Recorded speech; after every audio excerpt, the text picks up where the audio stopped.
negari Ngastina sang Prabu Duryudana lenggah tinangkil angrawuhaken sangyaning para pinisepuhan nenggih ingkang mungguh ngarsanira pusatata lenggah punika sang Prabu Salyapati Narendring Mandraka miwah ingkang rakanata ing ngawangga sang Prabu Basukarna ingkang mangka agul-agule ngajurit bebeteng ing negari Astina. Datan kantun piswanira Retyana Patih Harya Suman ya Retyana Patih Trigantapati ingkang kapasrahan nangrehaken sangyaning para Kurawa ing Astina. Marmajroning pasewakan rep sidhem premanem tanana dawaning walang salisik godhongan tanubah samirana datan lumampah. Walta nalika samono Sri Nalendra wus pantawis selami dereng karsa ngandika awit wonten krenteking sedya ingkang dereng kawedharing kathah. Marmori wus nyapurna mas padhaaken ingkang Rama Mara sepuh Sang Prabu Salyapati lenggah ing ngarsanira. Atur mangayu bagya mangkono wijining pangandika ingkang kawiyosing lesan.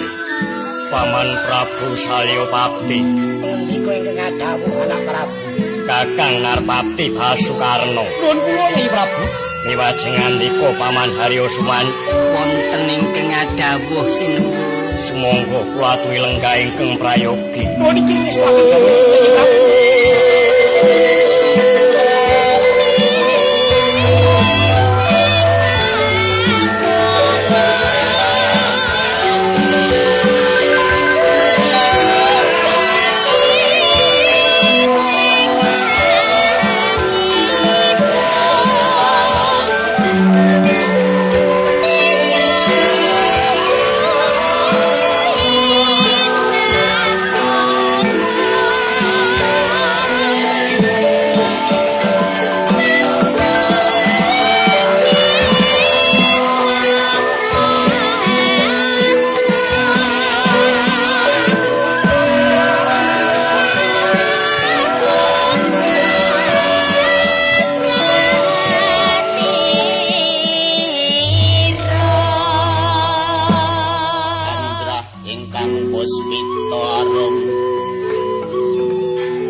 Pramila kula ngawontenaken parpatan agung wonten negari Ngastina. Awit kula badhe ngaturi uninga bilih ing mangke badhe wonten duta saking para kadang Pandhawa. Dene wikatosipun badhe njabel ngendra brasta sak jajanipun. Kawula nuwun. Mila saking menika paman Harya Suman. Kados pundi saking pamrayogi jengandika Paman Harya? Kawula nuwun inggih sinuwun. Kawuningan atur waluyan kula menika kanthi sesirah limrah. Liripun tiyang bodho dados tedaning tiyang pinter menika harak nama limrah. Nalendra ngelar jajan ngrebat negarining sanes kanthi cara menapa kewala punika inggih kalebet limrah. Duh sinuwun ngembat pusaraning negari punika arak kedah dipunasta dening tiyang ingkang pinter. Boten saged bilih dipunasta dening tiyang ingkang bodho kados dene para kadang Pandhawa. Ingkang sanyatanipun gampil kacidran. Turta cacat gesangipun awit sampun nate dados tiyang bucalan. Dene pratelanipun sinuwun boten prayogi dipun wangsulaken Purangendra Prasta sajajanipun dhateng para Pandhawa glunun. Paman Haryo Suman, manira tampi atur pakenira Paman Haryo. Salajengipun paduka paman Prabu Saryapati. Nuwun kula Anggen anak Prabu. Kados pundi saking pamrayogi paduka Paman Prabu? Matur nuwun anak Prabu dene kula dipun keparengaken cawe-cawe bab menika. Ngatasipun tiyang sepuh mekaten tertamtu boten wentala ndulu pasulayaning kadang ingkang badhe nuwuhaken banjir ludira sarah bangki. Bilih boten dipun wangsulaken Purangendra Prasta dhateng Pandhawa. Mila prayoginipun kawangsulna nggih. Ewadene lamun rinaos kiranging kawibawan paduka. Kanthi lair batos kula rilakaken kawibawan nagari Mandaraka dhateng paduka anak Prabu. Prabala kang tumingal kasampun sami lestari. Berkati leting foto tanyang kumandang Bintang sangat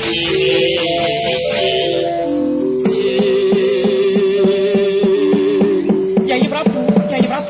Kados pundi Kakang Nerpati? Kepareng para sumelatur sawetawis wonten ngarsa paduka Yai Prabu. Nggih. Kula mboten ayogyani bilih paduka dangan ing penggalih. Badhe maringaken Purangendra Prasta sajajanipun dhateng astaning para Pandhawa. Paripaksa kula kedah ngemutaken dhateng paduka Yai Prabu. Kula ngertos paduka sumelang penggalih paduka dhateng kaprawiraning para Pandhawa. Kula suwun kanthi sanget Yai Prabu, paduka sampun ngantos miris dhateng ombyaking swasana. Ingin lerekipun badhe nglepataken dhateng pakari paduka Yai Prabu saha ngrasakaken dhateng tumindaking para Pandhawa. Paduka ulap dhateng gebyaring sesawangan. Kondanging para Pandhawa Werkudara ingkang karosanipun ngungkuli Gajah Sewu, kula sagah Yai Prabu nyempal baunipun Werkudara kanan kelawan kiri. Paduka miris dhateng kontaping pawarta Janaka dados jagoning para dewa. Samangsa-mangsa tumapaking Baratayuda kula sagah nigas jangganingipun Janaka Yai Prabu. Suwawi Yai Prabu, kula aturi menggalih. Paduka sampun ngantos mailu dhateng ujaring tiyang asanes saya-saya kalebu kawula sak jawining rangkah. Ingkang perlu dipun paelu menika pangendikanipun Nalendra inggih paduka Yai Prabu. Kaping kalipun wrangkaning nata Nyastina Paman Haryo Suman. Jangkepipun kaping 3. Manggalaning prajurit kalebet kula piyambak menika Yai Prabu. Pramila Yai Prabu, panyuwun kula adreng sanget dhateng paduka Yai Prabu. Kula sagah ndepani Praja Ngastina, mbelani para Kurawa dalah andhanipun pisan. Pramila Yai Prabu, kula aturi waspada bilih ing wanci punika Pandhawa budidaya badhe nglebetaken dom sumruwing banyu. Mriki sampun kalebetan mata pitaning mengsah Yai Prabu.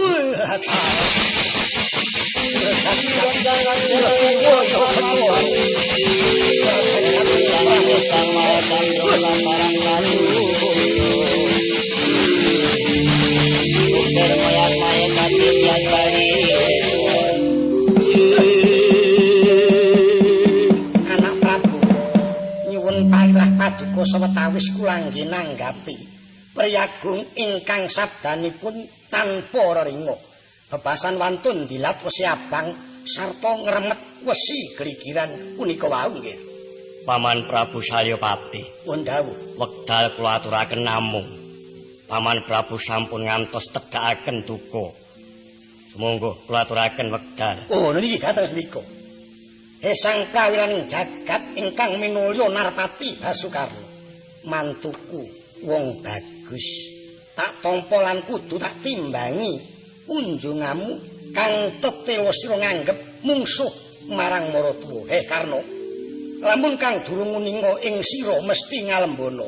Nanging kang wis bola bali mulat sira malah nyenyedo marang ucapmu kang ora nyata lan ngayawara saben biar perang karo Pandhawa dek kapan kuwi menang karo Arjuna Karna. Aduh sinuwun ing pasamuan punika rak kedah mboten wonten pasulayan sinuwun. Suman aku ngerti nanging durung lega rasane atiku mula kowe menengo dhisik. Inggih. Surya Putra, akeh mantuku, anak Prabu Baladewa, Ratu Agung yen perang ora tau kalah.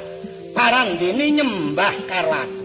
Anak Prabu Suwidana, Ratu Agung Bondo Bandu ngajeni karo aku.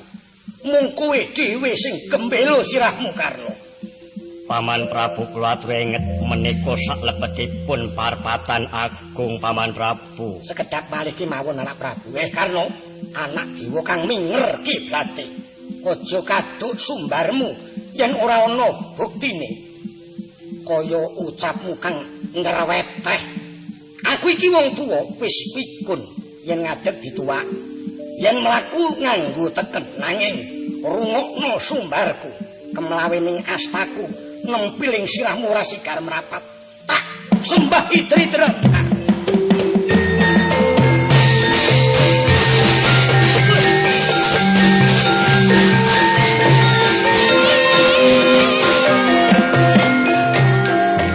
Saking parapatan agung Sang Prabu Basukarna ing Ngawangga Indriya kongsion wonten dardah jroning pasiwakan kula sengadi ngapakaken ingkang Lokanata ing Dwarawati kang wis minggah ing tatak rambat akanthi para Jawata ing Suralaya.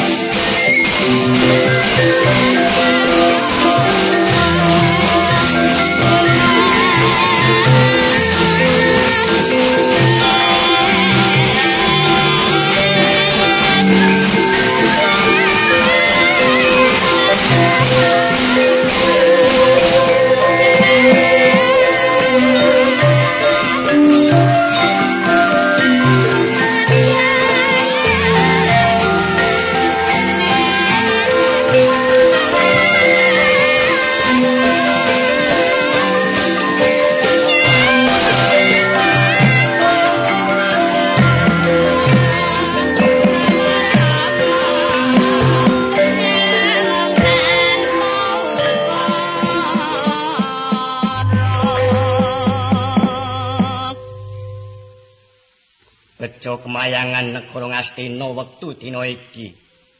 Dene kerawan dewa mangicawantah. Pukulun Arado. Oh, pamindayuda napa ge? Sasampunipun lenggah ingkang prayogi wonten negari Ngastina. Ayo. Parenga kula ngaturaken sungkeming pangabekti mugi kunjuk Pukulun. Ayo Kaki Prabu. Pangabekti kita uluntarimu pangetulun bae kita tawadana ya. Sanget anggen kula mundi saengga cecimat. Ayo. Kajawi saking menika Pukulun ndadosaken kagiyating manah kula.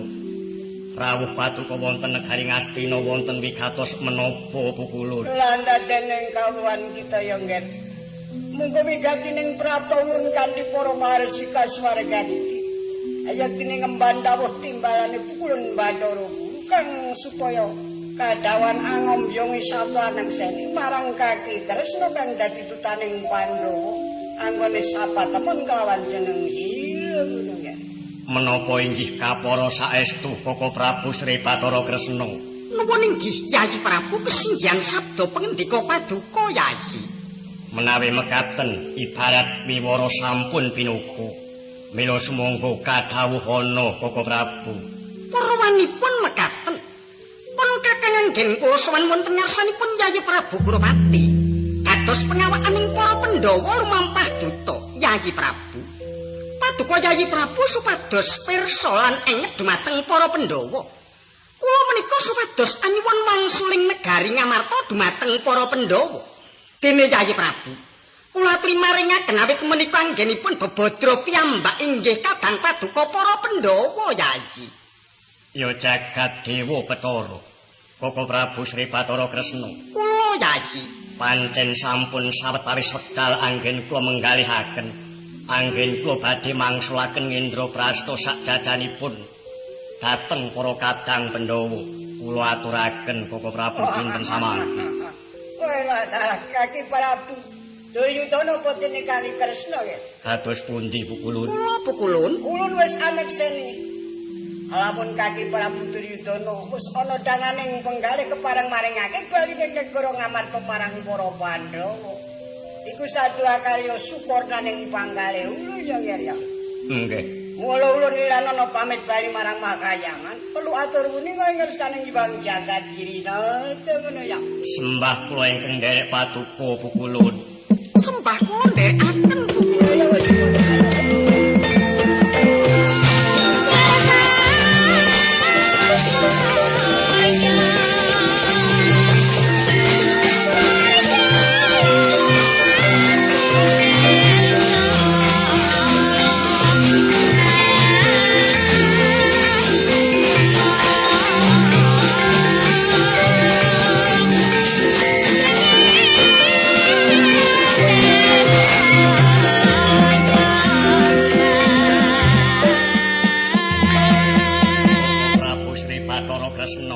Nuwun wonten dawuh pangandika Yayi Prabu. Saderengipun dipun lajengaken bab-bab ingkang dipun rembak. Nuwun inggih. Mila saking menika pakurmatan kula ingkang awujud Bujana Andrawena sesarengan. Sumangga kula dherekaken Koko Prabu. Waduh, kadang sederekipun Kakang Yayi Prabu Duryudana. Wenanging Cundaka menawi dereng purna ing wigatos, kula mboten badhe nderekaken kembul bujana pangaji-aji saking keparengipun Yayi Prabu Kurwati. Wah, talah.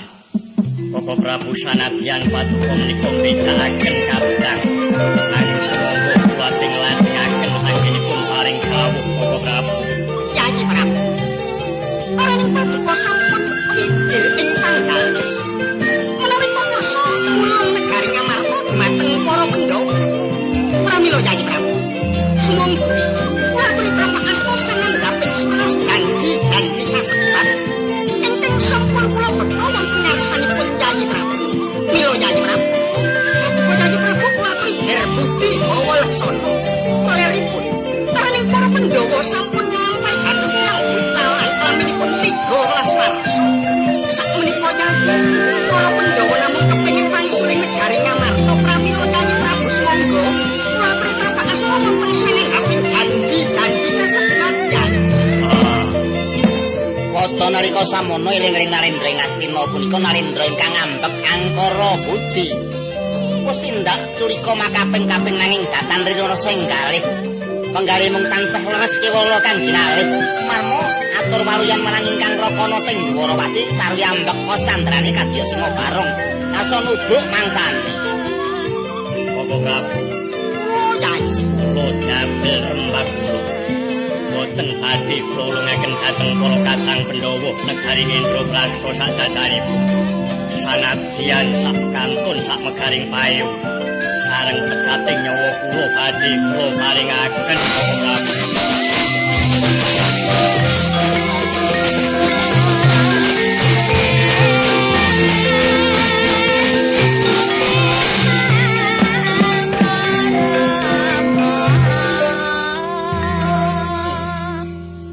Ana Prabu Bathara Kresna. Nuwun wonten dawuh pangandika Paman Prabu. Nadyan sampun sawetawis dangu. Ning inggih kepeksa nggih. Ngaturaken pambagya panakrami. Nuwun inggih, Paman. Sangeteng pamundi kula namung kula kaparenga ngaturaken sembah katur, Paman. Walah dalah. Inggih nggih. Sampun kula tampi ndadosaken bombong gembiraning manah kula. Paman inggih. Mboten nggih. Sawetawis kula badhe nyulik. Menika lajeng kados pundi menapa inggih dados Bratayuda menika nggih? Kula mboten ngertos, Paman. Lah sinten ingkang ngertos? Ingkang saged netepaken inggih namung para Jawata, Paman Prabu. Para Jawata. Lah nuwun inggih. Ya. Oh inggih, pun dados menapa? Namung sekedhik nggih. Nuwun inggih. Upami menika. Bratayuda dados ingkang mimpang sinten nggih? Inggih namung ingkang tumindak adil menika ingkang saged ungguling yuda, Paman. Lah mongko ingkang tumindak adil menika dumunung dhateng sinten? Tan sanes namung para putra-putra inggih Pandhawa, Paman. Dalah. Mubeng-mubeng. Nek karo wong tuwa ya kecekel. Menapa to, Paman? Kala wau kula rak matur to. Nuwun. Bratayuda dados mboten. Anak Prabu ngendika mboten mangertos. Nuwun iki. Gini yo anak Prabu lajeng ngendika menawi Pandhawa menika ingkang budi luhur. Iki to. Ingkang tindak adil. Terus keteranganipun Bratayuda dados nggih, dados. Sebab menapa Paman teka kepengin pirsa anggenipun dumados Bratayuda? Inggih margi ngaten nggih. Kula menika mboten ketang sekedhik, mboten ketang stampel sarta setetes ludira. Kula menika gadah ponakan to nggih wonten Pandhawa. Nuwun inggih. Inggih. Ing sumandang dateng pun neng Pulasdewa. Mila ingkang menika anak Prabu, menawi dados Bratayuda, kula nyuwun titip anak kula keponakan kalih borong wonten ngastanipun anak Prabu. Nuwun inggih Paman, kula gentos titip dumateng paduka Paman Prabu. Lho, titip menapa nggih? Kula aturi mamitaken Yayi Prabu Kurupati kula badhe wangsul dumateng Projeng Wirata. Mangke to rumiyin. Kula menika inggih daya menika nggih. Lah kok dikon mamit kene terus pundi? Lajengipun kagungan dalem boten wonten ngaten kok Paman. Ini sampun boten pamitan kemawon jalaran ingkang kagungan dalem nilar kasusilan. Mila sumangga sewang-sewangan kula wangsul dhateng Mandaraka. Menawi mekaten boten pamit. Ingkang badhe dipun pamiti sinten? Nuwun inggih Paman, sumangga sami sesarengan lampah Paman. Monggo nggih, sesarengan.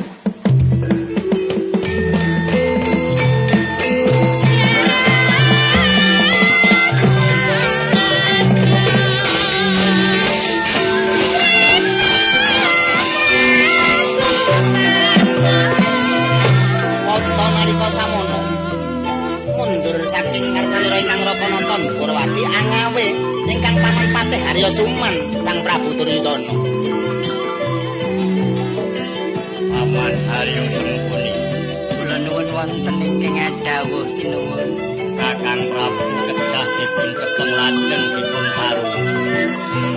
Sanadyan Sekti Mandra Guna piyambake niku wong siji mesti kalah kalih wong akeh. Mila saking menika mangke menawi sampun dipun tarungku dipun pejahi para katang Pandhawa gampil menawi pengayomanipun sampun pejah dados kula ingkang mimpang to Paman. Kula nuwun inggih dhateng sendika sinuwun. Ampun Paman, kula kundur ngedaton.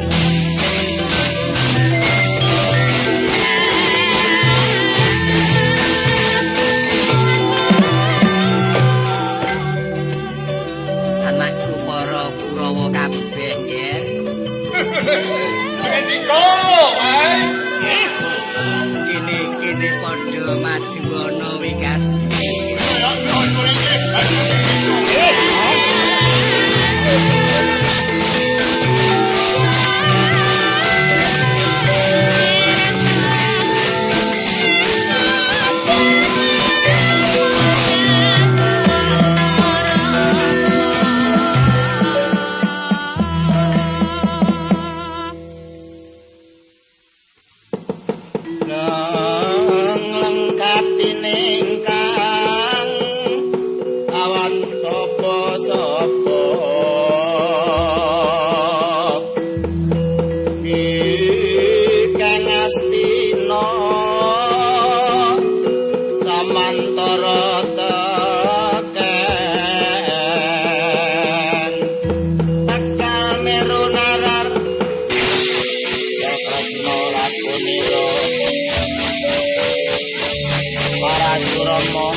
Srawa. Kula wonten dawuh ingkang pangendika, Mas. yen ana wong liya wani ngremehake kaluraning negara Ngastina, kowe piye Nger Burisrawa? Menawi wonten liyan bebrayan sarta malih daging kulit yambak ingkang sedya ngremehaken negari Ngastina sarta kepalaken kawibawanipun Koko Prabu Duryudana. Kula ingkang boten rela man. Kaidulunen Setyaki gedhang kerang sila tumpang mlintir-mlintir brengos ana rata Jaladara kae arak kena kanggo dadakan to nggih. Aduh, sampun kuwatos man kula jare nganti mati, Mas.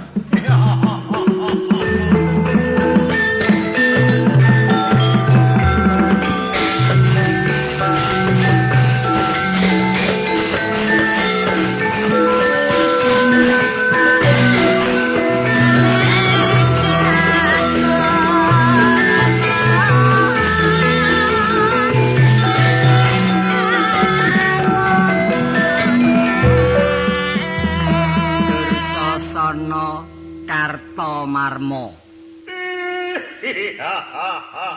Kula man karya dipun dawuhi ajar sinten man? Manseng utawa maneman. Nggih, kula ajare sakniki napa mangke man? Enten napa mboten diange man? Paman Haryo, Setyaki nika harak kedah kula pun Kartomarma sing ajar amarga timbang. Nanging teko Kakang Burisrawa sing didhawuhi menang boten kondang kalah ngisi-sini merga boten tanding. Yen wis kebajet wayake padha saguh tur durung karuan nyata. Saya apa tumon Dursasana kuwi wonge ora ana kok disumbari. Mila menika man. Lah sing enten iki sinten man? Kula sagah sarta sumadya samangsa tampi dawuh Paman Haryo. Kadangmu padha waran den becik. Padha barisa pendem lan rapetana perlune aja nganti merucut. Wong Agung Dwarawati ku awak Pandhawa dikeroyok banjur dikunjara nggih. Niko mati.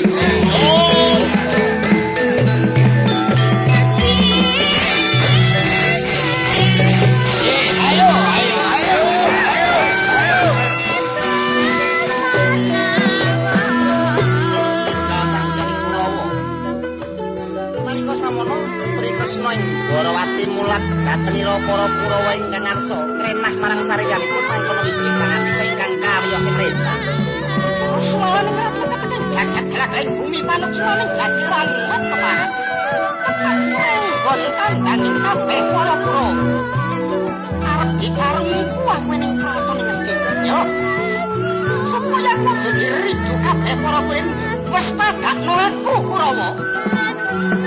Sadakep salupun juga nutupi babahan Hawa Sanga Mangsa Smedi Sri Kresna eling-eling turuning Wisnu Bathara bangkit malih kala mercu sakala dados brahala ingkang sarga suta gedhene.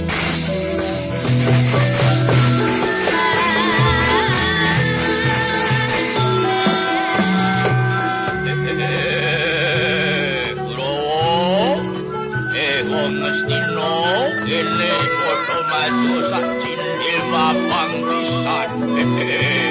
Mongso tak tinggal. Ayo.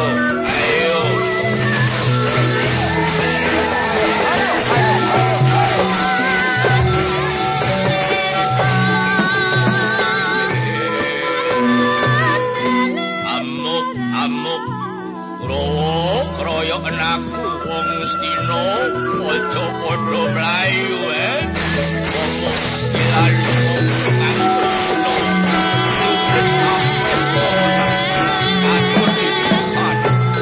Nalika samono bubar mawut sangjaning para Kurawa ingkang ngeroyok Krisang Prabu Arimurti. Nalika samono Sumunarting Sang Resi Kanika putra Sarwi jelih-jelih mangkono pangutapu.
Pukulun? Ayo ndadekake suwarasan ning ati kita ulun mengkak opo kang dadi kekarepan kita iku wae ya kaya. Nuwun inggih.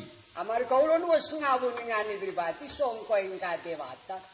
Munggo cidrane Duryudana sak kurawane bisa. Nanging iku ayak dudu sira kang menang hangarambu iki ngono kaki. Waduh Pukulun inggih pengayoman kula ingkang sifat titah. Oh iya. Kula majemut kalamun kula menika dudaning para Pandhawa. Oh iya. Kedah wangsul dumugi wonten Projeng Wirata. Mila Pukulun karo iduning para Kurawa menika kula saged angisas, saged tansah mergi dumugi wonten ing Praja Wirata Pukulun. Syukur kalaupun jeneng sira masih iring ya ngger kaki Prabu Harimurti. Nuwun inggih. Sira wis ngayahi jejiban kang apot lan ora gampang mau. Ewadene ora bisa nyengkak. Ndekaning mangsa kala kang kudu isi lelakon mawarna-warna ngono ya. Lah nuwun inggih. Awit pragede kang sinembut Bharatayuda Jaya Pinangun iku wis dadi kodrating Jawata kudu kalakon. Mekaten nuwun inggih. Sampun lekas kita kang kaya mungkono iku ayak bakal nyanyahak wanenging Jawata purungake nangene Bharatayuda Jaya Pinangun ngono nggih. Lajeng kaparengipun Pukulun kados pundi? Mula saka iku mangsa bareng traping karya anggon kita ngayomi marang para kang tindak utama.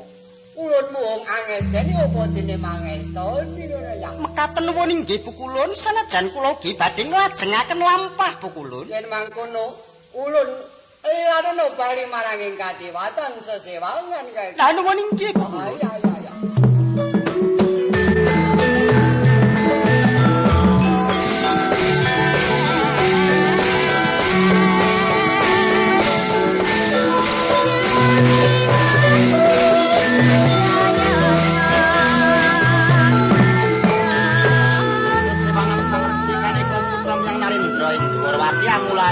Ingkang rai Raden Arya Setyaki nenggih kanthi kacarita ingkang Menggorata Jaladara. Titiranipun Narendra ingkang minulya ing jagat Sang Prabu Bathara Kresna satriya swala bumi. Datang rusangkaning bilai kadatengan ingkang Raka Raden Arya Burisrawa.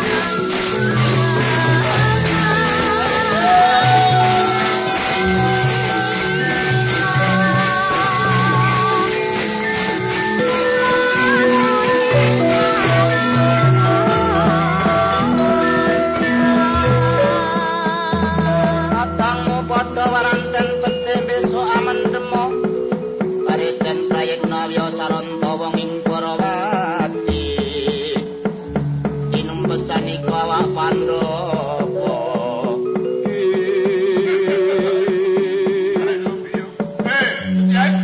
Setyaki anggepe kaya ana tangkane dhewe. Sila tumpang gedang krawana sansing rata Jodara. Teng Unding. Aduh, iki ra ana praja Ngastina, Kakang Burisrawa, mara tutupna ucapmu kang ora bener iku. Yen wis mengko bakal dak wangsuli beneri. Aduh, aku iki kadang ipe Kakang Prabu Duryudana. Yen sowan teko ngalun-alun wis mendak-mendak ora kaya patrak lan caramu kuwi Setyaki. Sumurpa Kakang Burisrawa, aku iki ngreksa yuwanane Rata Jaladara. Titiane Sang Nata Duta.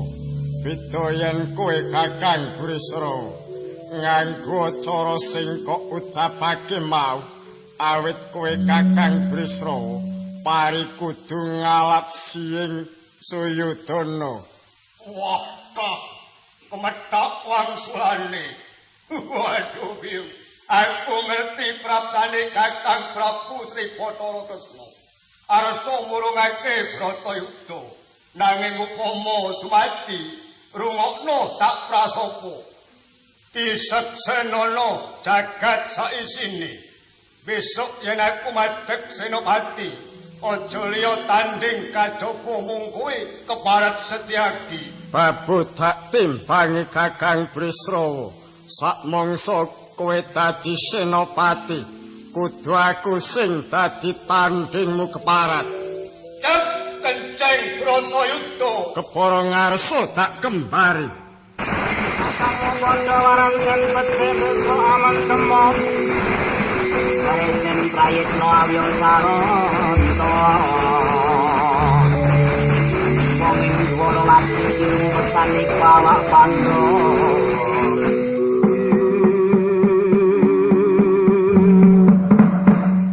Kalamontan bangke sira ngendani sendiri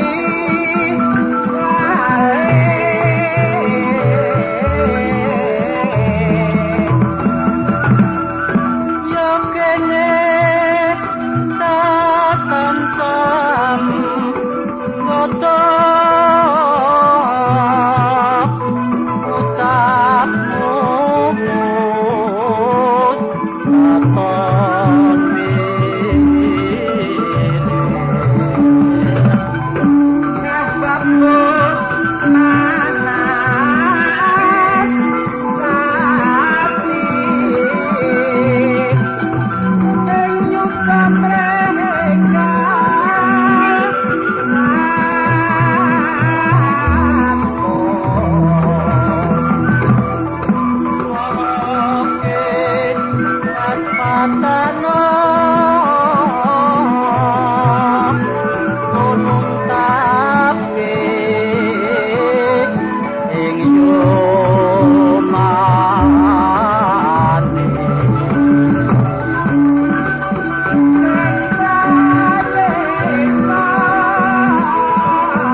Aduh Koko Prabu, rumaos gelo manah kula Koko Prabu, kadiri nebat bedangan kula pindhanipun.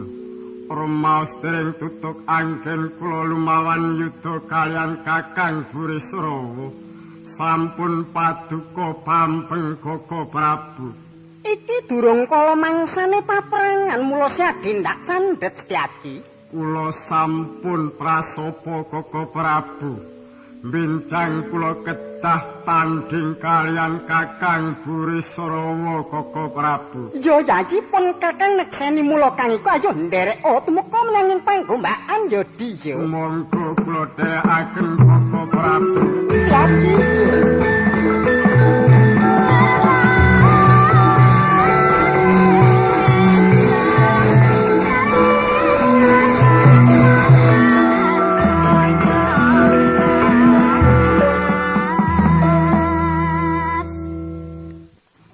Sang saya dalwarara sabda lintang kang kumedhap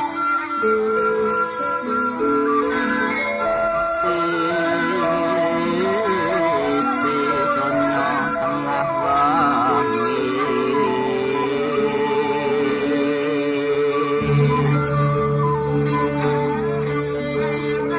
lumrang gandaning puspita karyaning kutyanira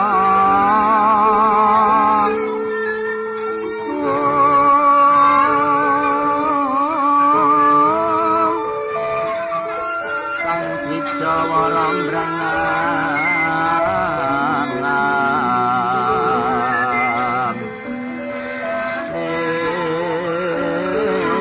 swaraning matu pranta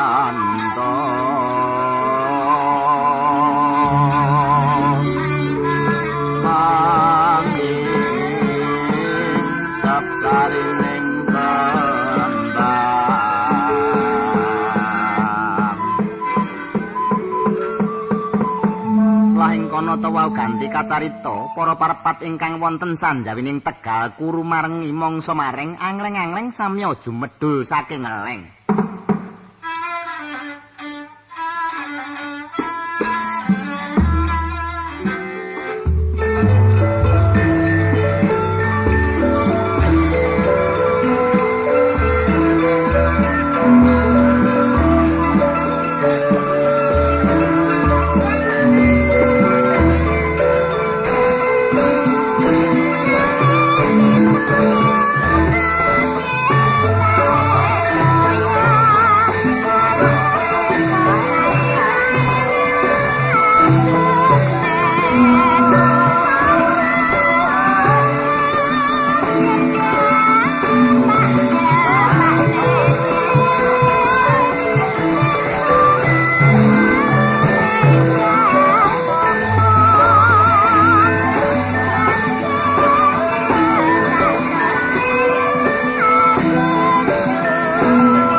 senengku kaya apa?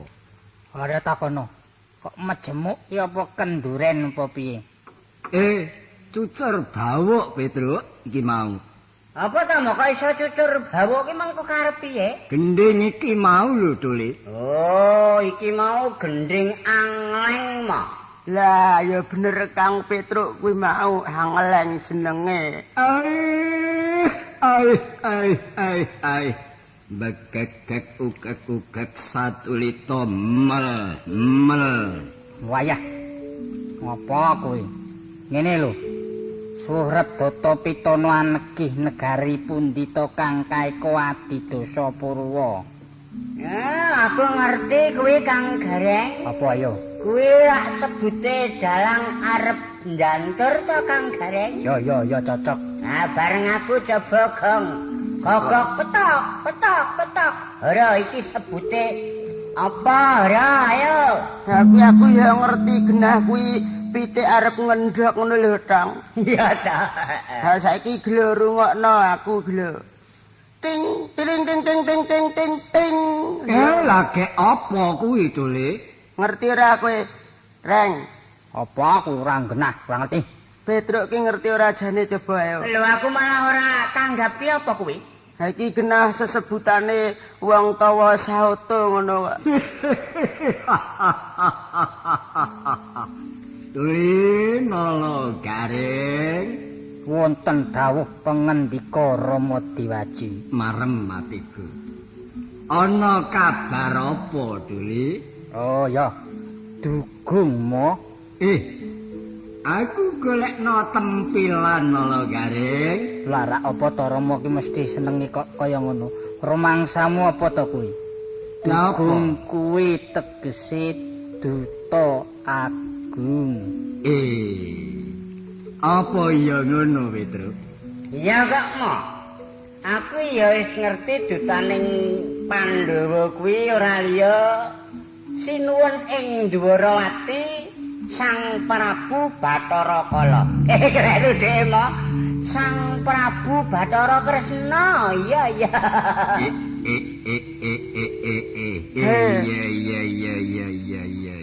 Yen ngono aku ya kaya kuwi aku.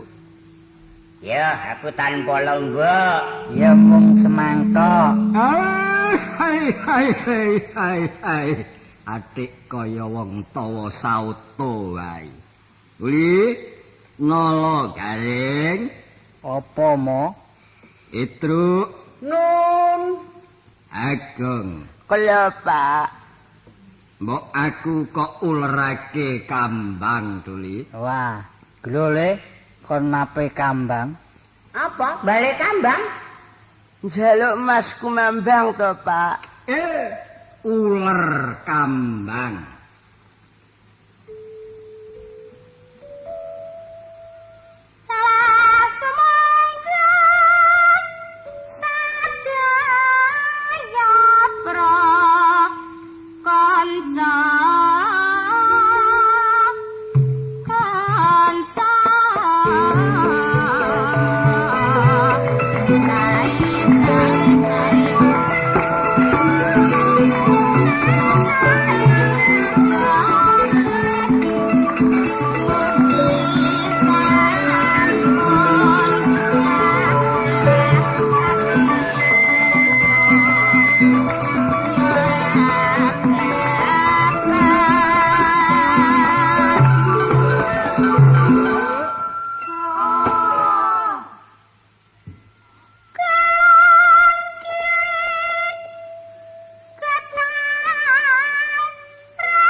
nganggo pipimu ana upane. Nek ra ngadeg dithotol pitik ngono kae lho, Kang. Harya takono. Bagong ki pendak-pendak ngesei ngene lho. Pipimu eneng upane, atimu piye rasane? Ora, Petruk. Eneng apa, Mo? Tak rungok-rungokake ukara sing keri dhewe kuwi mau kok ngemu rasa, Petruk. Pancen tenane ya ngono. Ngene, Mo. Ukara lan surasane sing mburi dhewe mau rak ngene to, Gem. Heeh, piye? Tegese Bratayuda kuwi wurung ya bisa, dadi ya bisa, nanging dumunung ana Kresna Duta. Lah nek ngono derajate Sinuwun Bathara Kresna kuwi luwih dhuwur ya nggih. Lho kok kowe ya ngono. Senajan to kowe lan aku sak gotra iki ya duwe derajat aja nelongso banget to, Mo. Apa iya nggih? Heeh. Piye nek derajatku piye nggih? Mung derajatmu kuwi ya beda karo ingkang Sinuwun. Menawa Sinuwun pancen dadi Duta Agung, kowe iki mung cukup abdi, Mo. Abdi kuwi ya kagolong ana tegese nggih. Ya ana ngono. Ha piye nggih tegese? Abdi mono senajan kowe iki piyayi sepuh. Nanging angger tumandang gawe mung sarwa rahab tur becik. Mula kowe jenenge abdi lho, ra ngono ta. Anakku nggih, anakku lanang dhewe kowe nggih. Ini iso ngedhekake atine wong tuwa. Nek gareng apa ya ana tegese? Nek gareng beda senajan to karepe padha, nek kang gareng ngono batur. Ana tegese nggih. Batur kuwi ana tegese pangembating catur. Wah, cocok aku. Ya, cocok. Lah nek kowe tegese apa coba enek apa ora? Yen aku Heeh. ya ana. Apa? Jenengku ki Panakawan. Panakawan ki piye? Panakawan kuwi tegese pana iku mau cetha, kawan iku kanca. Dadi samangsa sesrawungan karo sapa wae lan kanca kudu sing ati-ati. Ngono nek arep ngerti Kuwi kowe. Panakawan. Lah saiki nek aku apa coba? Kowe, nek kowe iki rencang. Rencang ki ya ana tegese. Ya ana ngono Gang kok ya. Tegese piye? Rencang ngono tegese kere dicencang. Kere wis dicencang. Apa maune iki urung ngelulut apa piye? Kere nyambi golek beling. Petruk. Eneng apa ta mote jar celok-celok wae? Kuwi nek derajat palungguhan to, Li. Pamane aku iki turu ngono apa ya ana tembunging krama inggil. Beda-beda mo. Senajan to karepe iki padha nanging tembunging beda. Lho, piye? Upamane aku yen kowe iki ya mung cukup turu ngono wae. Turu. Yen Rama Semar. Lah yen gareng ya enak. Kang Gareng ya eneng Apa Apa? Nek Kang Gareng kuwi mau ya mung kelekaran ya kena. Kelekaran ki gareng. Lah aku ya enek aku. Aku eneng, aku ya eneng. Yen kowe apa? Yen aku ngono tilem. Wah, ora beda-beda ta. Yen kowe tilem lah terus nek aku saiki coba. Yen kowe ndekok. Ndekok. Nala Gareng Petruk Bagong. Iya, Mo. Ning apa, Mo? Apa, Pak? Sajake bendaramu Ndara Irawan kaya wis katon lenggah kae nggih. Ayo padha ditungka apa kersane. Ya ayo to, Mo. Dicedhaki barang. Ayo, Mo.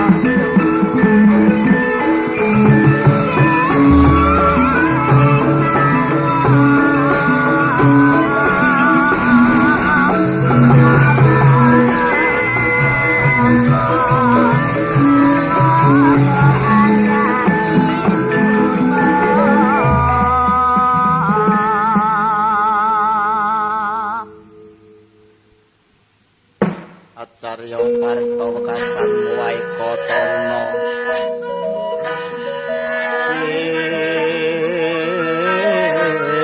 kawisan nemo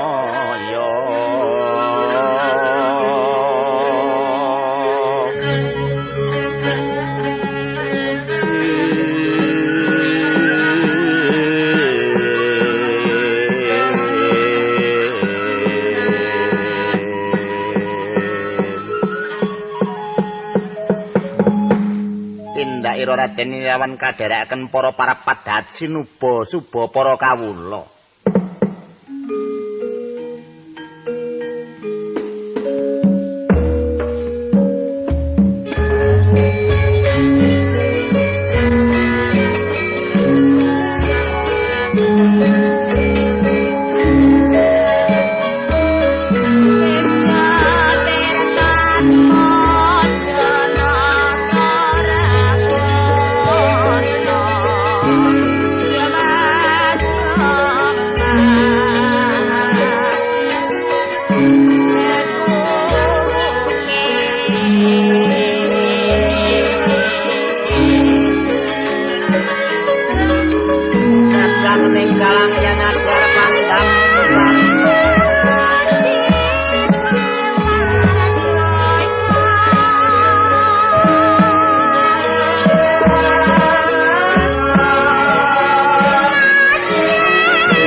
Sanadyan wis sawetara suwe lenggahe bendaramu. Kathik durung kersa ngendika Duli, coba aturana nggih. Iya ngestokke dawuhmu, Mo. Ndoro. Kengabdina gareng ingkang sowan Ndoro. Ndoro. Ndoro ira kawanan, Ndoro. Oh, Kang Gareng, guna apa paedahmu Kang Gareng? Alah dene lukmu dadi Kertawedana Kang Gareng. Kertawedana kuwi piye, Duli? Lho, Kerta kuwi mau rak gajah ta, Mo? Ya ta apa nek sing tak tekoke? Wedana nggih. Wedana kuwi mau serati. Dadi tegese ngatasing serati kok ora iso mbebungah gajah ki njut kepiye? Lho rak ya ngono ta, Mo? Kono mundur kono Kang Gareng. Aku tak matur. Ya. Ndoro Irawan namung sampun ngantos bebingung dhateng ngraos sing para punakawan. Ndoro Irawana lah malah kleru aku. Kowe iki jane iki matur apa arep kepiye to jane? Ha ya matur ngono. Ndoro Irawana iki apa? Lah mau sing ngarep wis bener Irawan mau jane. Ndoro Irawan kok Ndoro Irawan. Kowe iki senekne wong matur ya mung nyantrolane tok. Kono matur. Ayo kono mundur. Iya. Tak matur. Rungokke. Heeh. Rak ngono. Ndoro.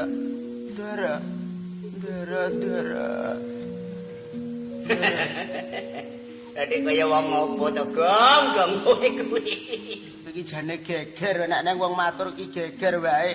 Matur iki angger sajake ketok memelas banget ngono mesti ndang diparingi pangandika karo Ndara ki ngono lho. Ning nek kaya ngono kuwi mau ya kememelasen. Ngantek kaya wong ngemis. Ya ra, tenan aku krasa aku. Angger dunekke wong ngemis karo Rama Semar wis tenan wis. Wis mau keterangan wong telu ki ora ana gunane kowe Kyai Sepuh matur ndaramu dhewe mau kono matur. Lai Bapa Bendara kula nggih momongan kula Den.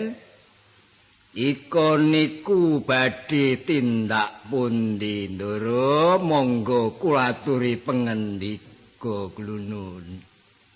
Punakawan. Aja anggung padha geguyon sajroning padha nderek Prabu Bathara Kresna lumawat duta. Ing Tegal Kuru katonana bebarisaning para ditya kang tanpa wilangan akeh. Mula mumpung durung ancik laladaning dhewe. Luwih becik tak krajange wae bebarisaning Yaksawa Semar. Ampun Ndara, ampun lho. Leres Ndara, leres. Niku mboten wurung mungsuh sing bakal ngelak mangsa. Ndara Irawan. Keras budi kurang teliti niku awon. Paduka satriya saweg nedeng-nedenging taruna mongko dereng pojo-pojo nganti dhatenging gelanggang paperangan. Saking sesawangan kula semanten tebanipun menika menawi paduka lajeng nglajengaken kados pundi polah paduka wonten ing pupum menapa mboten bebasan Sulung mlebu geni lho Ndara. Punakawan. Gedhening pangimanmu iku bener, nanging Irawan iki arak putrane Sang Harajuna prajurit pepethingan. Turta ing ngayoman Sri Kresna reksakaning jagat. Apa patut yen aku lap marang bebarisaning para buta-buta kae Semar? Sabar Ndara, sabar. Dereng Ndara. Kala mangsa Ndara.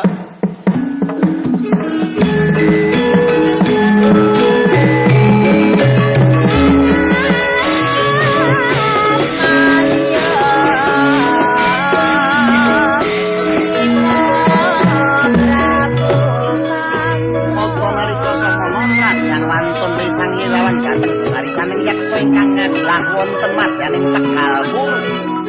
Aneng nggih tetungguling Yaksa Narendra Muda ing Guwa Bareng kang ajejuluk Sang Prabanem Kala Senggi ingkang kekejer wonten ing madya gantang. Mider-mider kadya Sundari miring-miring kadya jangkung. Tumungkuling pratiri muningane satriya ingkang lumaris wonten madyaning Tegal Kuru. Angunan dipra mangkono wijining pangandika ingkang karya sing lati.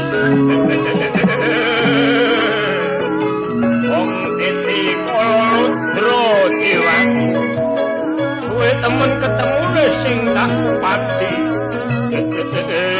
menawa kae si Harjuna wong bagus mandeg wong bagus mandeg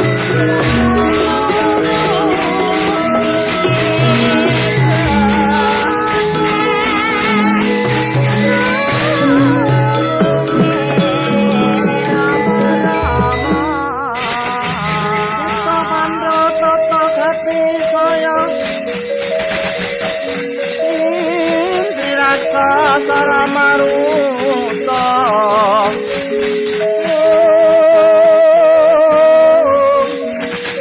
Sawana kono margono trining rono lan warayang Kono payu wisian makuningan lima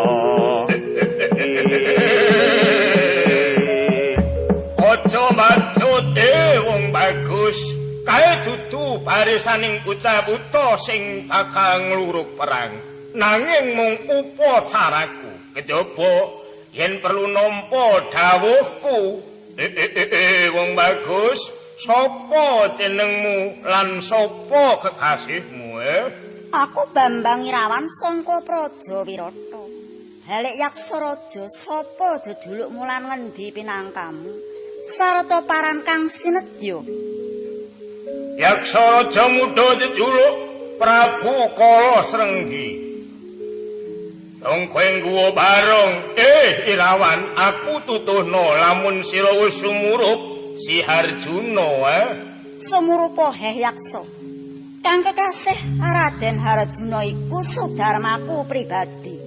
Dene sira mengku karep apa ngupadi Kanjeng Rama Harjuna? Lah dalah Irawan, yen sirnaning wong atu aku Prabu Kala Srenggana lawan ibuku Kala Srenggini sangka si Harjuna. Aku ora trimo Harjuna bakal ndak pateni. Heh Kala Srenggi, aja gumampang tangeh kelakona sedyamu iku. Nanging lamun sira arsa nusul wong tuamu marang Yuwani, Irawan kang saguh nguntapake patimu Kala Srenggi. Bujleng-bujlengi dajalanat lancang uwusmu Irawan, ora kecandak si Harjuna, Irawan ya lowong, lulungi memet kuandamu. Sirna dening aku kelakon Kala Srenggi. Yo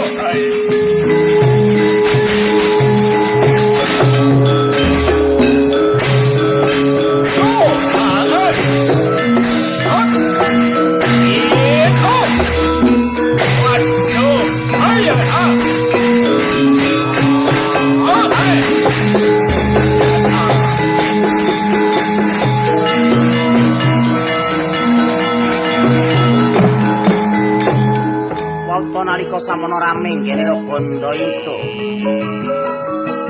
Malendraning yaksa Sang Prabu Kala Srenggi tetandingan kaliyan Raden Irawan. Katingkes Raden Irawan inggit jangganira wus meh sirna. Parandene ing satriya kang utamen putih. Wiwit timur pura winenekreng kaprajuritan tandenasa tanganira ingkang kanan anyampe ukiraning pusakanira rekatak narik curiga sinuduhaken jaja trusing walikat sampuh seda pakisanan.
Ora empun matur tandara niku jenenge agantan Popaniti priksa. Kok iso ngono piye, Cak? Lah ya kaya mengkene iki mula kasangsaran tumibane Duli. Kowe aja nangis, kowe iki kangeran kok nangis wong aku ora apa-apa kok kowe iki nangis to, Mbok. Nangis bengok-bengok ngono kok jene iki piye aku barang iki ya terus melu. Mak, piye ta mandura kok sedo iki piye ta, Mak? Iki mau piye kok kaya ngene to, Mak? Wis ora rampung ditangisi Duli. Ora entuk nangis iki piye ora keloro-loro, ora sapa ora urung kowe lan aku ra tau diparan tutuan tok. Nangis ora entuk kene jarakan mata yuyu jare. Wong dimutake wis ora kena. Iya prayogane ayu Duli dikondorake marang Praja Wirata nggih. Sing gedhe pamujian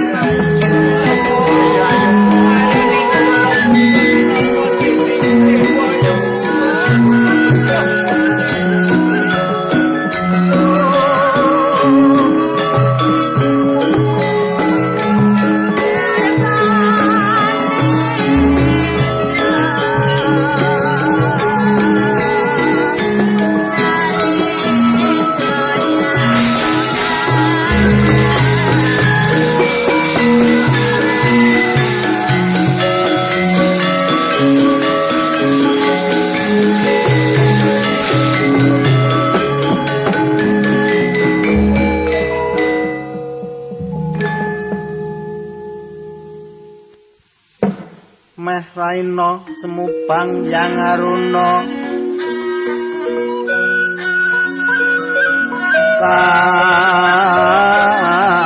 ati netraning hanggo rapuh sabdaning kukila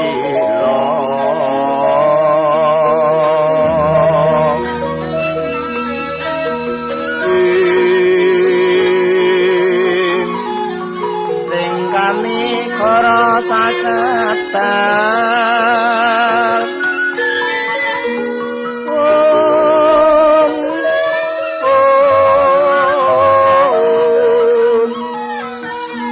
ning kidungane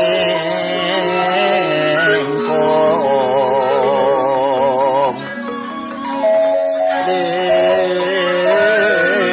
dirmu sing pinipanca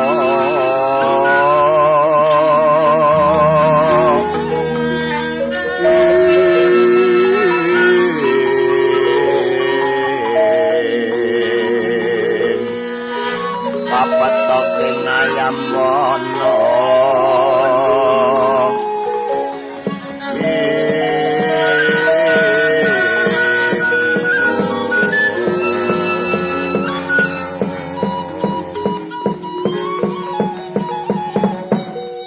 anenggih kanthi kacarita ing kasatriyan panggombakan Kusuma Dewi Kunti Naribata lenggah kadherekaken ingkang rayi Raden Yama Widura satuhu putri ingkang tansah manembah marang dewa ing Suralaya.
Kasatriyan panggombakan nalika samono ingkang lenggah wonten pandhapi amung Kusuma Dewi Kunti Naribata ingkang kadhep ingkang rayi Raden Yama Widura wontenira Kusuma Dewi Kunti Naribata wonten ing kasatriyan panggombakan awit nalika samono angaya wajib dados dutaning Pandhawa ingkang kapisanan lumawat marang negari Ngastina awit saking sabaring lampah marma kampir wonten ing panggombakan pauta nalika sampun nipusnya purna mas padha ingkang rayi marak ngarsanira mangayu bagya mangkono wijining wacana ingkang karya sing lati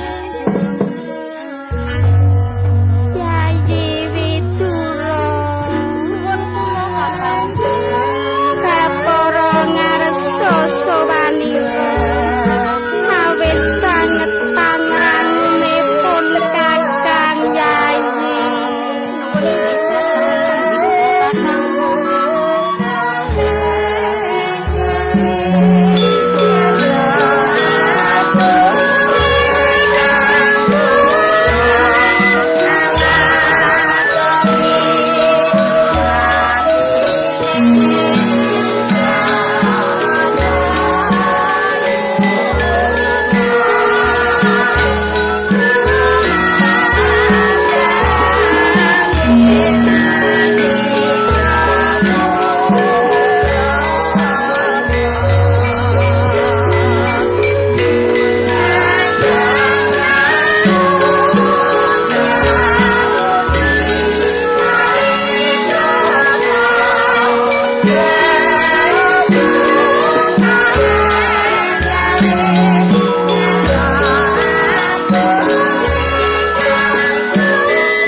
kadilake mambang kepas mulan upamaneka kaya lintang kusumayana sumawon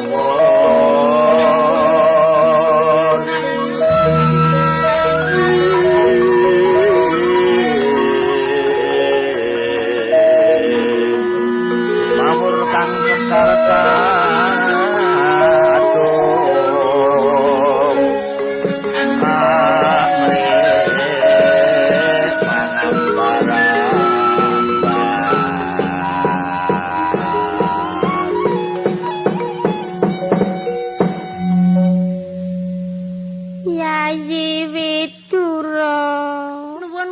Kakang Mbok. Pun Kakang kepengin midhanget pawartane putranira Pandhawa awit miturut tumpyaing swasana Kaki Prabu Padmanaba kepareng nyarirani ditutaning Pandhawa. Duh Kakang Mbok Kunti Talibrata. Sanadyan kula mboten winenang buka warana ingkang maksih kineker. Namung parikedah nguningani padhanging swasana ingkang tansah kalimputan raos ndedet lelimengan. Kawuningana Kakang Mbok anak Prabu Nata Dwarawati punika tuhu Wisnumurti samubarang solah tumindakipun. Sayekti mengku karsa wigati tumrap rahayuning jagat. Rawuhipun Sang Padmanaba ing Puraya Ngastina punika boten dumeh katingalipun lumawat duta. Ing sajatosipun mujudaken sipat sawenahing dharma ingkang ingayan. Saparipurnanipun dados duta. Tumunten lajeng handum kabagyan dumateng sinten ingkang wajib nampen. Mila sinten kewala ingkang wikan dhateng keplasing gati Sang Pangurah Waduwau. Inggih menika ingkang calon kinanthi ngayahi dharma memayu hayuning bawana Kakang. Saning yaning talaga kadilangit mambang tepas wulan upamaneka kaya lintang kusumayana sumawon.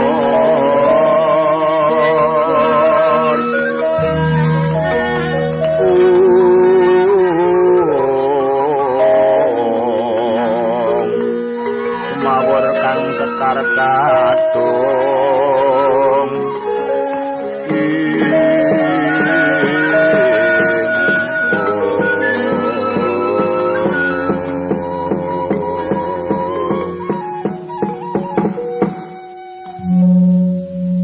Duh Yayi pindha hima kabuncanging maruta sumilak padhang trawangan tupipun Kakang midhanget taturira lamun rinasa isi piwulang utama. Duh Yayi Widura ingsun tampa lair trusing batin kanthi sukarenaning penggalih mung wae Yayi iki wis wanci apa. Sampun mendung kapancinipun para titah ingkang bekti dhateng agami manembah dhumateng ingkang akarya jagat Kakang Mbok. Lamun mengkono Yayi pun Kakang ngarsa nindakake satataning patrap manembah Sang Maha Agung sarana sesuciing kali gangga kang danggepening tirtane iku Yayi. Sanadyan kula mekaten dugi saha umiring ing paduka saking katebian Kakang Mbok.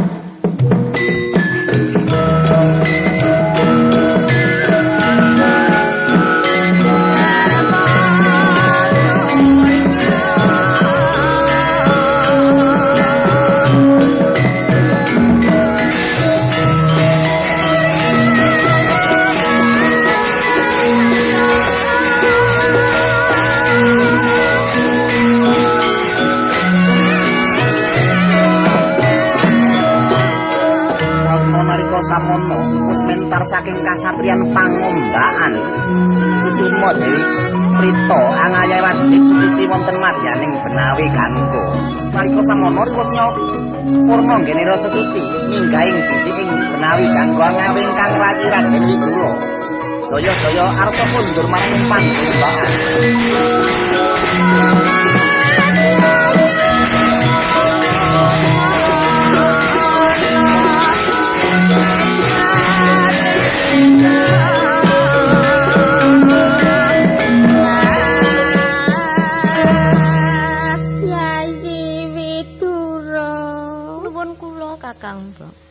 Saparipurnaning sesuci ing kali ganggo pun Kakang kadyantuk pitutu ing sukma mula radaya-daya kundur ing panggombaan katitik ing kadowan katonana satriya kang nedeng manembahing widi marmo siadi karya ing kene pun Kakang ngarsa sapatemon kalawan sang manembah kae yayi nuwun inggih dhateng sendika Kakang bekti ingkang derek tindak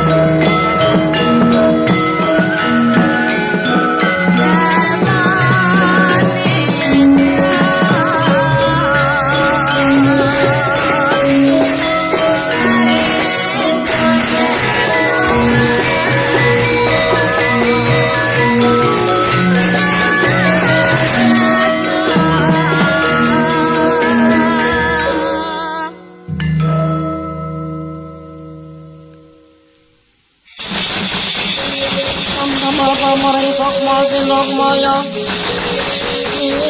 Maya ingakati Pambukan yang waran Notanen saking liat maya pengaluyuk Hati kocating upeno Musik yang rasa jati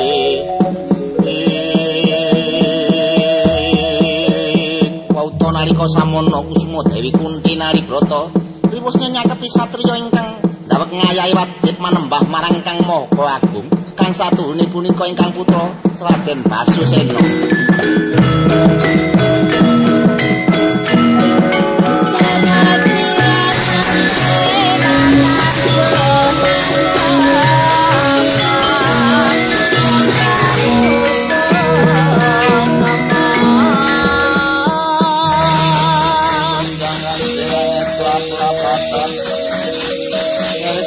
Ngerisang maweh kandrung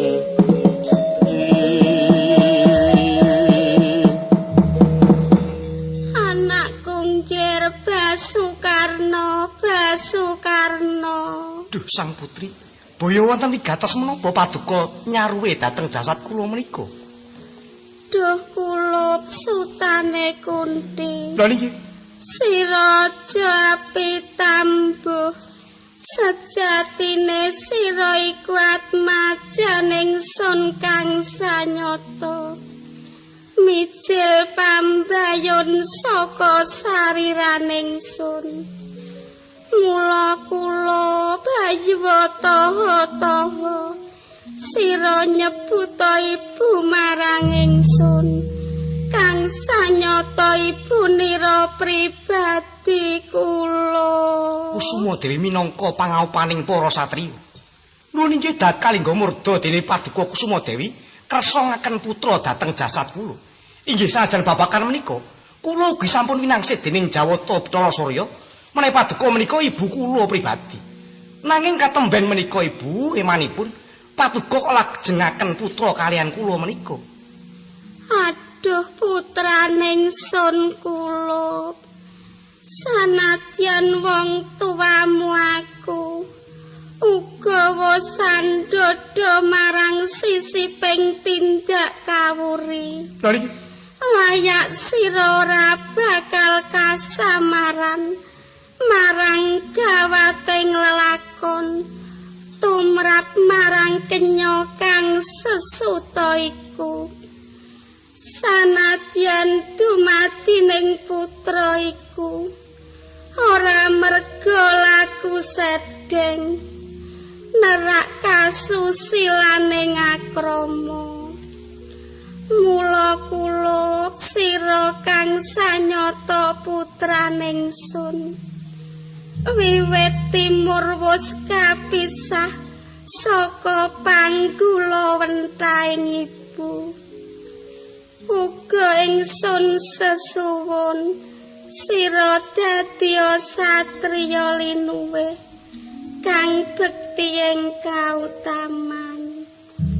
Sabacute sira dasar putraning sun sanadyan kongsi tumeka ing guru loka sayekti tetep atmajaning sun. Duh kula Basukarna sira dudu atmajaning Adirata sarta dudu sutaning Nyai Nada ananging putraning Putri Mandura kang dumadi saka kemayane Maharsi Druwasa lantaran dewaning Raditya. Oh anakku nggih Basukarna pun ibu minta aksama ing sira kula.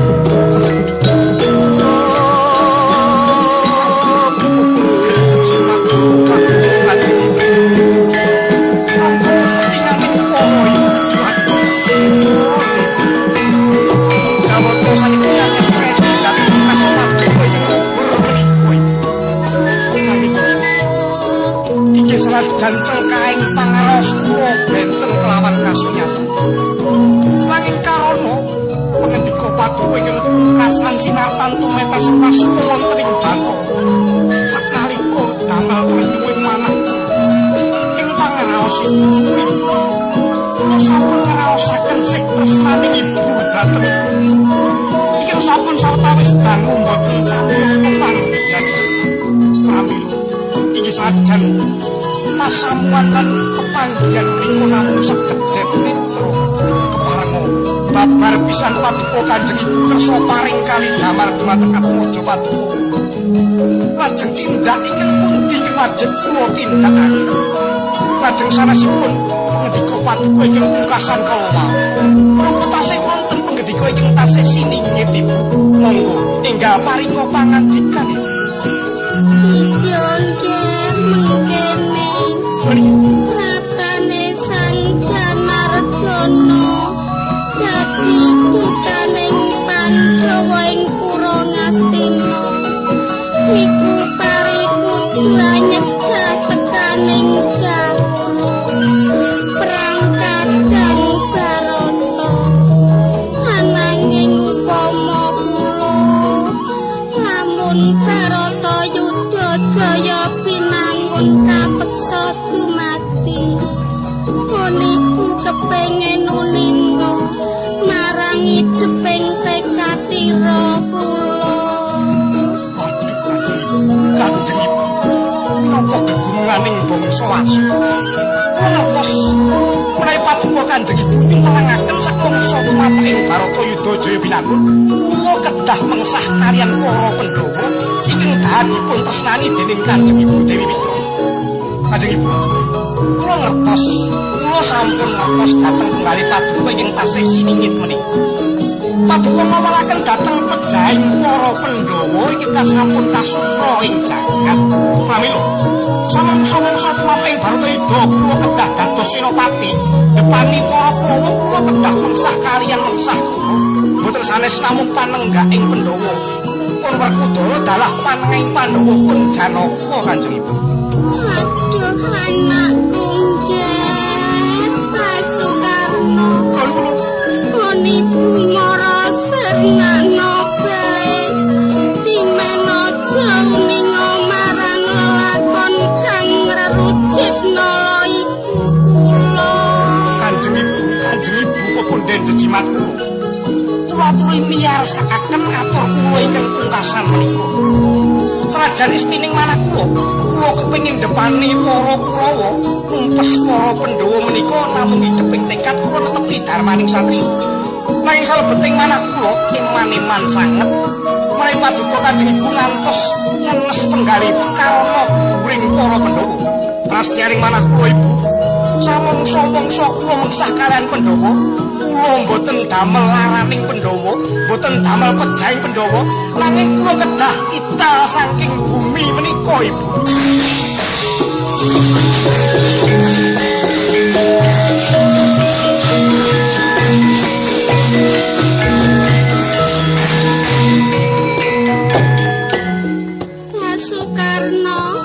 Pasukarno anakku nggih Pasukarno. Kanjeng Bibi puniki Kalibrata. Prabu Bathara Kresna ingkang sowan wonten ngarsa Paduka. Mila Bibi sumangga lenggah ingkang satata Kanjeng Bibi.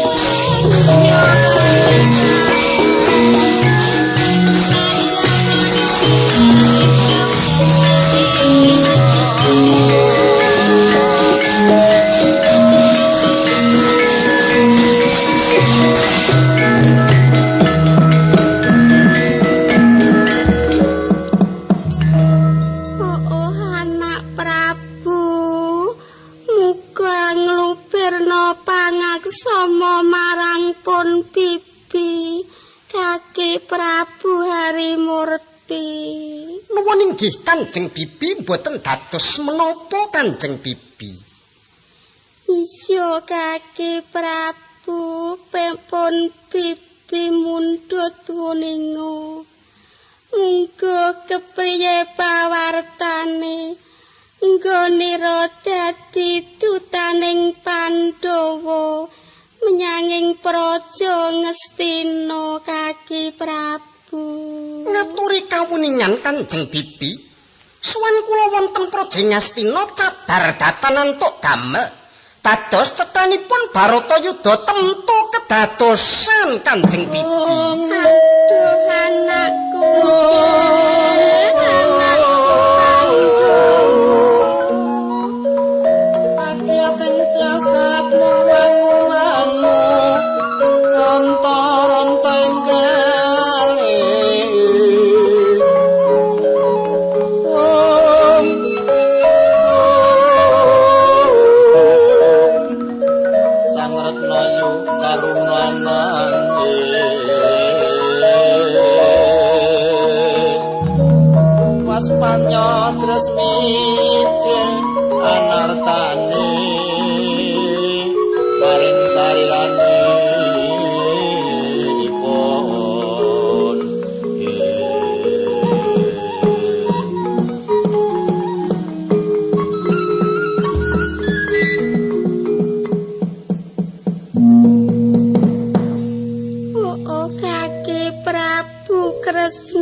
Kepriye dadine kadang-kadangira Pandhawa Kaki Prabu. Sekedhap malih Baratayuda tentu dados peperanganing para Pandhawa saha Kurawa. Mila Kanjeng Bibi awit terbat praja menika inggih sinten ingkang gugur wonten madyaning palagan boten menang ngukup negari. Saderengipun kedadosan pasulayaning antawising kekadangan Kanjeng Bibi Kunti saking kapanging para kadang-kadang Pandhawa Paduka Kanjeng Bibi kersa kula boyong dhateng praja ing Wirata Kanjeng Bibi. Isya Kaki Prabu pun bibi ora bakal selak suminggah.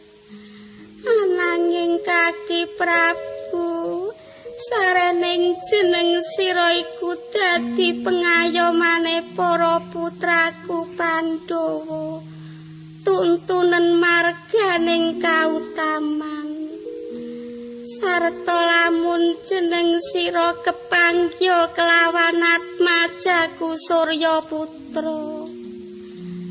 Gene supaya manunggal kelawan kadanging Pandhawa. Mekaten nuwun inggih kula namung mangestokaken dawuh pengendika Paduka. Dimas Setyaki. Wonten dawuh pangandika Koko Prabu. Ayo enggal-enggal Kanjeng Bibi kaboyongan temuka menyang kratoning Wirata ya, Di. Nuwun inggih dhateng sendika Koko Prabu.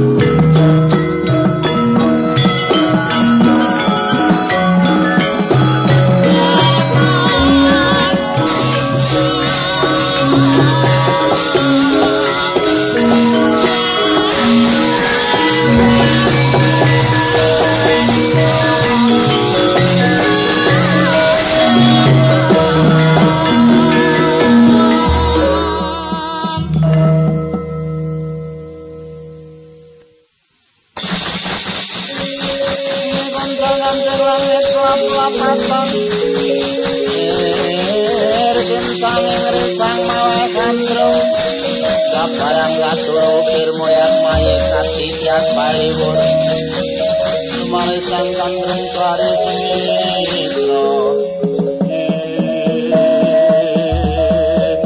wau kocapo Sri Nalindra ngomonggo sang Prabu Basusena riwus nyongon cati saking ngarsanira ingkang Ibu Kunti Naribrata daya-daya nitih rata jati sura anenggih sang Prabu Kresna ingkang nitih rata Jaladara anututi saking pepengkeran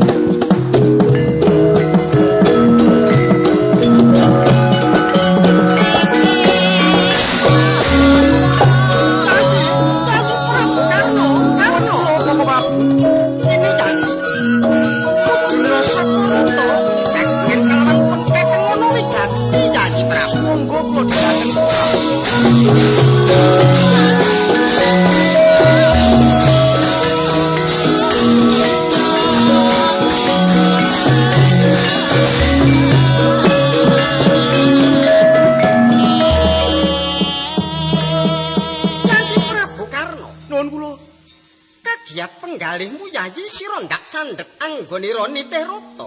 Lho niki kagiat kadoro wekasan dene Koko Prabu amarpeki lampah kula mengko wigatos menapa Koko Prabu?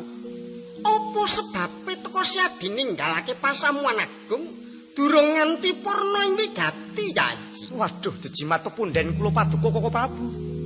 Mugi tinebihna ing deduka anggen kula nyerang Trapsila lolos saking pasampuan boten kanthi pariwara kula wau.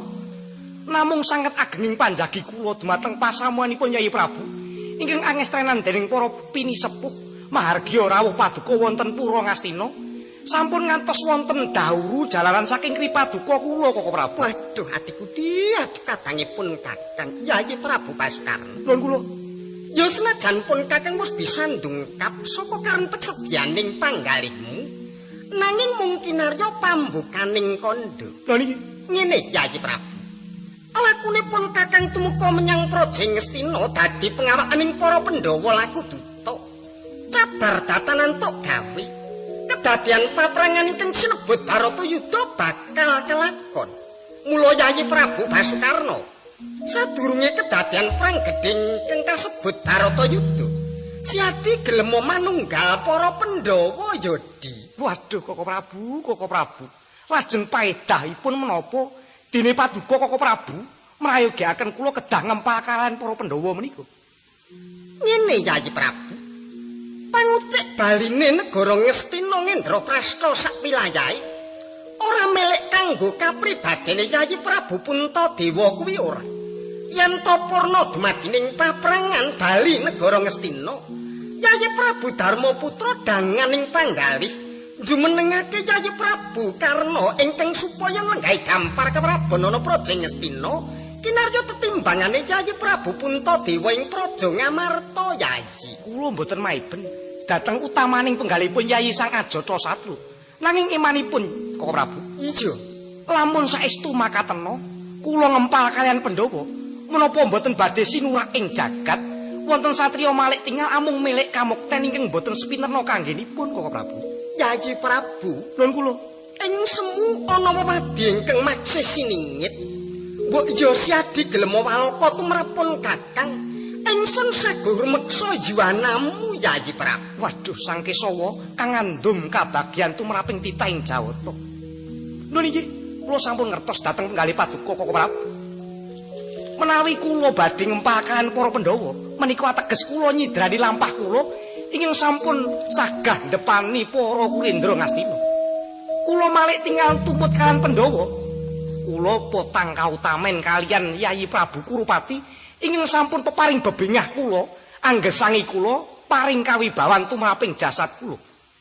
Sepinten to? Lubering piwulangipun Resi Bisma dalah Danyang Durna dhateng para Kurawa. Labet tetepi darmaning Brahmana kekalih kala mboten mendha anggenipun paring sesuluh dhateng para Kurawa.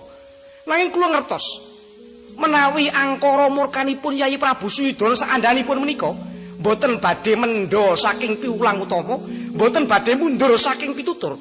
Estining manah kula, Koko Prabu, eman-eman sanget menawi Pura Ngastina sakjajanipun menika ingkang dados gegununganing kaharjan lan kabagyan menika lestantun kawengku dening Nalendra ingkang ambek angkara murka kados pakartipun Yayi Prabu Suyudana. Pramila sakadaring tekad kula menika namung adhedhasar netepi darmaning satriya saha urup-uruping kewantunanipun para Kulendra Ngastina Koko Prabu. Yayi Prabu Karna, nuwun kula. Tempu dahulu perang kadang ingkang sinandhangan Pandhawa saha Kurawa. Lha niki nuli kaleksanan. Ajan mangkono apa ora jeneng sulung malebu ing geni siadi nggolong kabeh para Kulendra Yayi. Tumraping satriya ingkang sampun wadeg dados senopati, ingkang sampun wantun dados satriyaning jagat, samangsa-mangsa tumapaking Baratayuda Jaya Binangun kedah ngudi yuwananing ruwang leburing mengsah. Yayi Prabu, nuwun kula. Yen kaya mangkono pun Kakang enggal-enggal Jarwanana, kepiye mungguh telenging wigati lan kersamu Yayi Prabu Karna. Lha niki kepareng kula aturi menggalih kanthi kawicaksanan Koko Prabu. Yayi ijo. Samangsa peperangan ageng ingkang kasebat Baratayuda Jaya Binangun, kula kedah mengsah kalian Pandhawa. Kamangka kula ngertos menawi Pandhawa menika gangsal cacahipun. Samangsa-mangsa satunggiling perwira kula wonten gugur satengahing palagan boten badhe ngewahi adeking Pandhawa. Menawi kula ingkang gugur wonten palagan, Pandhawa tetep gangsal cacahipun. Ewadene, menawi Yayi Parto ingkang depani Bantala, Pandhawa ugi tetep gangsal lirunipun ripaduka kula. Pramila Koko Prabu, menawi para Kurawa menika mboten kula urup-urubing kewantunan kula, mboten badhe wantun mengsah kalian Pandhawa. Kamangka, menawi Kurawa mboten peperangan kalian Pandhawa teges dangu anggenipun para Pandhawa wangsulaken bumi Ngendraprasta sajajanipun. Pramila Koko Prabu, samangsa-mangsa ripaduka kula tasih kiyat gumlawat mentang langkat membat Parastra, kula mboten badhe ngempal Pandhawa, nanging istining tekad kula pakaryan kula ingkang ngawrat menika namung badhe ngenggalaken wangsuling Ngendraprasta dhateng astaning para Pandhawa Koko Prabu. Iya juga panjenengan Kakang Yayi Prabu Karna. Nombang tepas mulane pamaneka kaya lintang kusumayana semawur.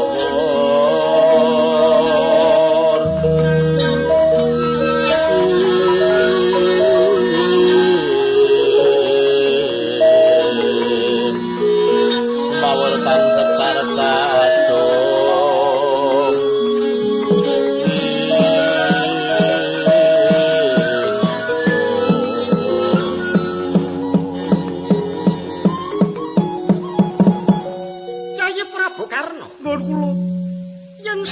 Saklebatan siadi ala gegedhoane awit nggolong watek angkara murka nanging Yayi pun Kakang wis bisa nintingi lan nglimbang kanthi weninging panggalih yen to becik panggalihmu Yayi Prabu mula kang iku Yayi Prabu Karna pun Kakang uga bakal netepi jejibaku ya diya. Lha niki sumangga ngestokaken dawuh Koko Prabu. Ayo padha netepi darmane sowang-sowang.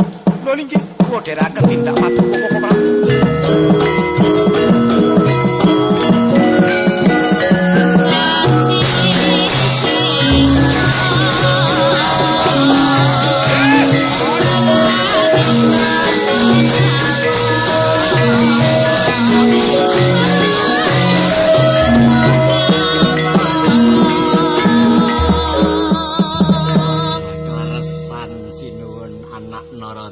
Pati Karna.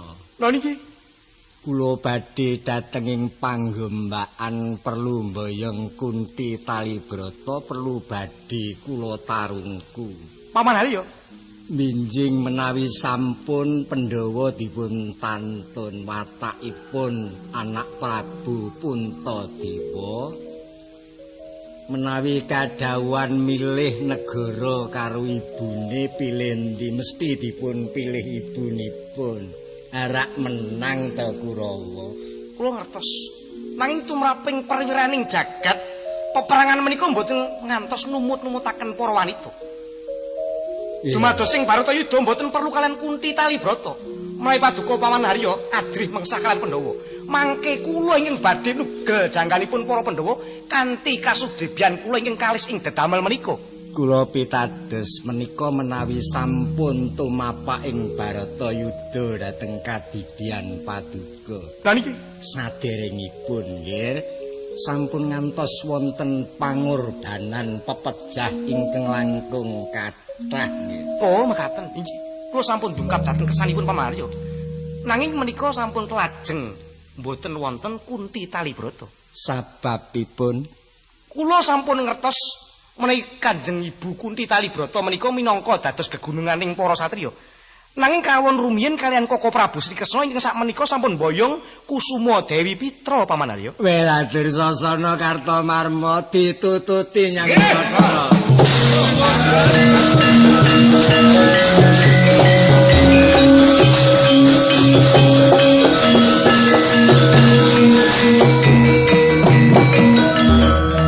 Dimas Werkudara. Opo Kresna kakangku? Pun kakang durung entuk gawe Yaji. Nanging wigatine rening pun kakang iki doyak-oyak para Kurawa. Pakartining para Kurawa tak pasrahake siadi ya. Wis aja melu-melu tak rampungane.